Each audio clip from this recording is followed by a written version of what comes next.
Hello what's up दोस्तों, कैसे हैं आप सभी। एक बार फिर करियर भाई में मैं सिद्धार्थ आप सभी का बहुत बहुत स्वागत करता हूं।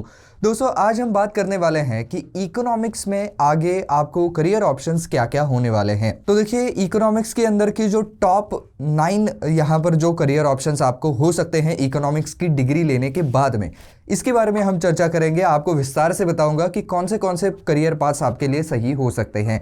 लेकिन आगे बढ़ने से पहले हमेशा की तरह अगर आप इस चैनल पर नए हैं, अब तक आपने सब्सक्राइब नहीं किया है, तो फटाफट चैनल को सब्सक्राइब जरूर कर दीजिए।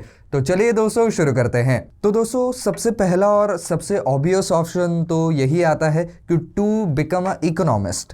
तो इकोनॉमिस्ट का काम क्या होता है कि अलग अलग जो मार्केट में ट्रेंड्स चल रहे हैं उनको स्टडी करना, कंज्यूमर बिहेवियर को स्टडी करना, प्रोड्यूसर बिहेवियर को स्टडी करना, और मार्केट किस तरीके से कौन से प्रोडक्ट को यहाँ पर रिस्पॉन्ड कर रहा है इसके बारे में स्टडी करना, इन्फ्लेशन रेट्स को स्टडी करना। तो बेसिकली इकोनॉमिक्स कैसे चल रहा है, देश की इकोनॉमी कैसे चल रही है, इसके ऊपर पूरी तरीके से रिसर्च करना। तो ये अगर आपका यहाँ पर पसंदीदा विषय है, आपको इकोनॉमिक्स के बारे में रिसर्च करना काफ़ी ज़्यादा पसंद है, उसके बारे में प्रेडिक्शंस करना पसंद है, तो आप इकोनॉमिस्ट ज़रूर बन सकते हैं। हालांकि इसके अंदर अगर आपको इकोनॉमिस्ट बनना है तो केवल इकोनॉमिक्स की डिग्री लेकर के काम नहीं बनेगा, उसके अंदर आपको स्पेशलाइजेशन वगैरह भी करना पड़ेगा। उसके बाद आप बड़ी बड़ी जो ऑर्गेनाइजेशंस हैं उनके साथ काम कर सकते हैं एज अ इकोनॉमिस्ट। बाकी अगर मैं बताऊं कि इनकी पे स्केल कितनी होती है, तो 1,88,000 रुपए से लेकर के 14 लाख रुपए पर एनम तक आप कमा सकते हैं, यानी कि काफ़ी वाइड रेंज है। तो आपकी पढ़ाई कितनी हुई है, आपका उसके अंदर एक्सपीरियंस कितना है, आपके प्रेडिक्शंस कितने सही आते हैं, इसके ऊपर आपकी जो एनुअल सैलरी है या जो आपका इनकम है वो डिपेंड करता है। दूसरा जो इसके अंदर ऑप्शन आता है वो है पर्सनल फाइनेंशियल एडवाइज़र। तो ये पोस्ट जो है वो काफ़ी ज़्यादा हम कह सकते हैं कि फाइनेंशियली भी आपको हेल्प करने वाली है, क्योंकि इसके अंदर पैसा थोड़ा सा आपको ज़्यादा मिल सकता है। पैसा ज़्यादा मिल सकता है इससे मेरा मतलब ये है कि स्टार्टिंग सैलरी जो है वो इस फील्ड में ज़्यादा होती है। तो पर्सनल फाइनेंशियल प्लानर या एडवाइज़र कौन रखते हैं, तो जो बड़े बड़े इंडस्ट्रियलिस्ट होते हैं, बिजनेसमैन होते हैं, या बड़े बड़े सेलिब्रिटीज़ होते हैं, वो लोग अपने पैसे को किस तरीके से निवेश करें, कहाँ पर उनको अच्छे रिटर्न्स मिल सकते हैं, उस पैसे को अच्छे तरीके से बाइफरगेट करना, उसको इन्वेस्ट करना, इसके लिए जो लोग उनको पर्सनली एडवाइस करते हैं कि अब इसमें पैसा डालना अच्छा होगा, इसके अंदर रिटर्न्स अच्छे आ सकते हैं, आपकी वेल्थ को हम इस तरीके से चैनलाइज कर सकते हैं, ये सारे एडवाइसेस जो है वो एक पर्सनल फाइनेंशियल एडवाइज़र उन्हें देता है। इसके अंदर आपको स्टार्टिंग सैलरी तकरीबन 2 लाख से शुरू हो जाती है और अपर लिमिट जो है वो 10 लाख प्लस तक भी जा सकती है। अगला करियर ऑप्शन आपके लिए होता है इकोनॉमिक्स टीचर। तो इकोनॉमिक्स टीचर कहने के बाद आपके सामने जो छवि आती है कि एक प्रोफेसरशिप आप कर रहे हैं किसी कॉलेज के अंदर, तो ज़रूरी नहीं कि सिर्फ प्रोफेसरशिप ही करनी हो। आप अगर पीएचडी लेवल तक पढ़े हुए हैं तो आपके जो फेलो रिसर्चर्स हैं उनको आप गाइड कर सकते हैं, उनके मेंटोर के तौर पर आप काम कर सकते हैं। तो ये भी एक अच्छा ऑप्शन आपके लिए हो सकता है। और बाकी जो नॉर्मल आप प्रोफेसरशिप वगैरह है वो भी कर सकते हैं, हालांकि इसके लिए आपको सेट और नेट के एग्जामिनेशन देना अनिवार्य कर दिया गया है। और यहाँ पर पैकेजेस जो है वो 2 लाख रुपए से लेकर के 10 लाख रुपए के बीच में डिफर करते हैं। अगला है दोस्तों सप्लाई चेन एनालिस्ट।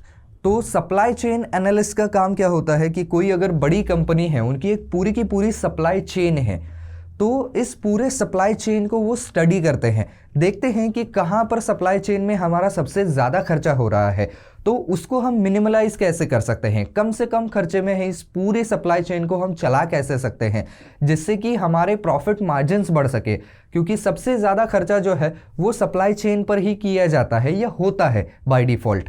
तो वहाँ से कॉस्ट कटिंग करके हम हमारे प्रॉफिट मार्जिन्स कैसे बढ़ा सकते हैं, तो उस सप्लाई चेन के अंदर की लूप होल्स को ढूंढना या उसके ऊपर कुछ यहाँ पर जो है वो एडवाइस देना या कुछ उपाय बताना जिससे कि पूरी कॉस्ट कम आ सके, ये इनका काम होता है। इसके अंदर जो है वो आप सालाना 2.5 लाख रुपए से लेकर के 10 लाख प्लस तक की सैलरी या पैकेज पा सकते हैं। अगला है दोस्तों बिजनेस रिपोर्टर। तो अगर आपका यहाँ पर इकोनॉमिक्स की पढ़ाई हुई है और आप मीडिया में भी इंटरेस्ट रखते हैं, तो इन दोनों को मिला करके आप अपने लिए एक बेहतर करियर बना सकते हैं।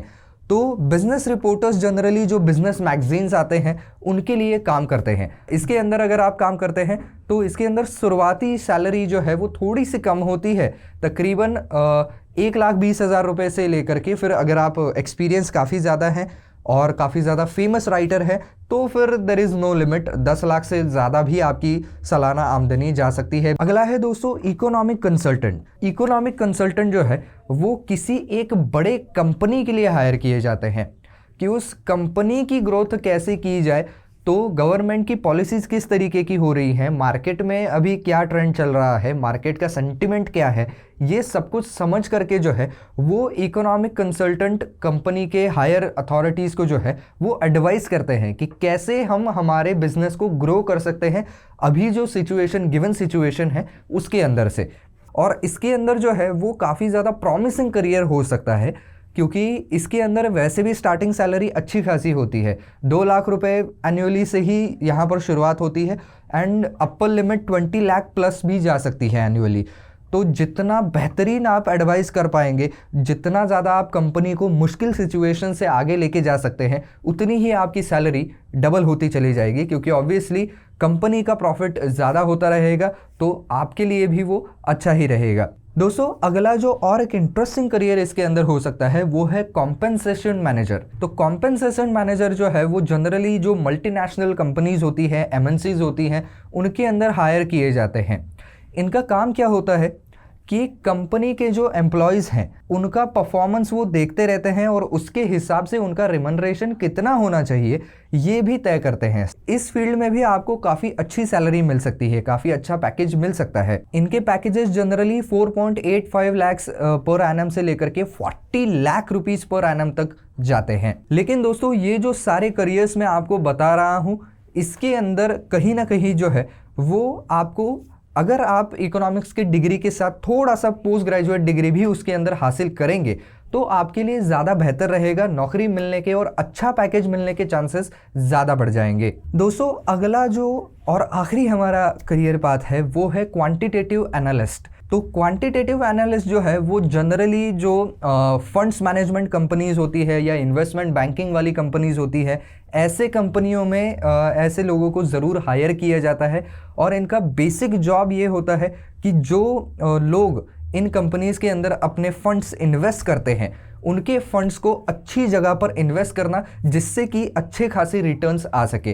तो ऐसे कंपनीज में अगर आप जाते हैं तो आपका package 4.82 lakh rupees per annum से शुरू होके 20 लाख प्लस तक भी जा सकता है। तो दोस्तों ये कुछ करियर ऑप्शंस हैं जो कि इकोनॉमिक्स की स्टडी करने के बाद आपके लिए ओपन रहते हैं।